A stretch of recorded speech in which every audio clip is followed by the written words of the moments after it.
అందరికీ నమస్కారం. మా ఇంట్లో చేసే విధానంలో సేమియా గోధుమ రవ్వ ఉప్మా ఎలా తయారు చేస్తామో ఈరోజు మీతో పంచుకుంటున్నాను. ఈ ఉప్మా చాలా రుచిగా తేలిగ్గా ఉంటుంది. సేమియా గోధుమ రవ్వ ఈ కాంబినేషన్లో ఎప్పుడైనా ట్రై చేశారా? చాలా బాగుంటుంది.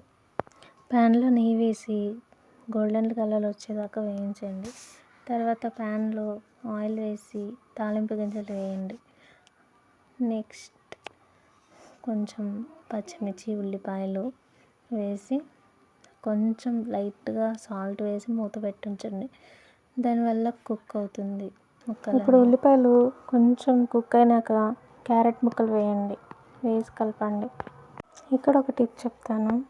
సేమియా 5 గ్లాసెస్ తీసుకుంటే వాటర్ 7 గ్లాసెస్ తీసుకోండి, చాలా బాగుంటుంది. ఈ రెసిపీ బ్రేక్ఫాస్ట్కైనా ఈవినింగ్ టిఫిన్కైనా చాలా బాగుంటుంది. ఇప్పుడు వాటర్ పోద్దాం.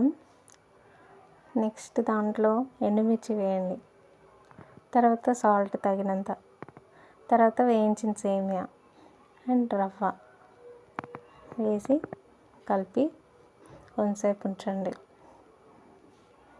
రోల్డ్ బాయిలింగ్ అయినాక వేయండి సేమియా. వేసినాక సిమ్లో పెట్టి ఉంచండి. ఒక 10-15 నిమిషాలు కుక్ చేయండి.